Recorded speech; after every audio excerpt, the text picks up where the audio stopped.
After a somewhat discombobulated boarding process at the port of San Pedro in Los Angeles, we boarded the NCL Bliss for a 7-night cruise to Mexico in October of 2024.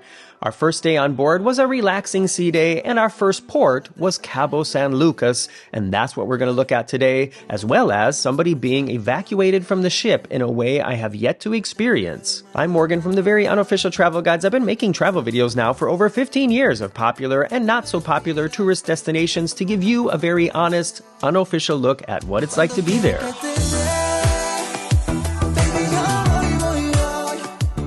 When we sailed into the bay of Cabo San Lucas, we had a fantastic view of the El Arco, which is part of these huge rocks a little way up the coast. We had booked massages at a place called the Sandbar, which you'll see in a minute, but for some reason, neither Marcus nor I got the memo that we would be tendering in Cabo San Lucas, and this had us on a last-minute scramble to move our appointments to a later time. So, just a little tip, well, first of all, read the cruise planner, and second, in Cabo San Lucas or any port where the ship will be at anchor and where you will tender over to land, if it says your arrival time in port is 10 a.m., that doesn't mean that you'll be on land at 10 a.m., so don't make any external reservations for excursions, massages, or anything like that until at least an hour after the posted arrival time, because you just never know how long it's going to take you to get on a tender and then get over to the coast. When you arrive in the harbor of Cabo San Lucas, you'll first be surrounded by a lot of people selling bracelets,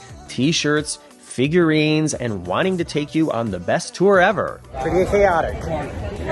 We just had to keep saying, no thank you, no gracias, until we got out of that first area surrounding where the tender boats dock, and then it got a little more relaxed. If you're walking around the harbor, make sure to look out for sea lions in between the fishing boats. We walked all the way around and to our destination, which was over here. The total distance was 2.5 kilometers, or about 1.5 miles. It was a beautiful day and not too hot, so we had no problem with the walk, and it seemed safe and friendly to us. The Sandbar is located over here on the end of the road next to the Casa Dorada Resort. It doesn't look like much from the outside, and there are some things that make getting a massage here very unique. Let me show you the website first. As I've mentioned in many other videos, cruise ship spas are notoriously and honestly just ridiculously overpriced. Here at the Sandbar, you can get a 90-minute massage for $51 US. That is also ridiculous, but in the completely other direction. A 1-hour massage is only $38 US, and you can use the blue button to make a reservation and even see how many appointments they have left for the time that you are interested in. If you make it to your appointment early, you can grab a drink or a snack downstairs or at one of the many beachside cafes and restaurants close by. When it's your time, you check in at the podium just like in a normal spa, and you'll be taken upstairs, and this is where the differences between a fancy spa and the Sandbar become evident. There's a small bathroom for the guys and a small bathroom for the girls, as well as a few small changing rooms, but when you get to your massage, you'll be laying basically out in the open air next to many other people.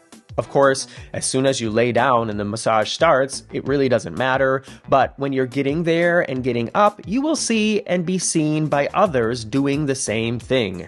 That's just how they do it here, and it's definitely something you should know about before you decide to book here or not. Marcus and I both agreed our massages were fantastic, and I mean, come on, for $51 for 90 minutes, I don't think I would have really complained if it was only okay. After our massages, we realized we hadn't eaten anything since breakfast and decided to grab a snack instead of lay out on the beach and get pestered by vendors. We walked back to the harbor and went to one of the many Mexican and seafood restaurants that serve a little bit of everything.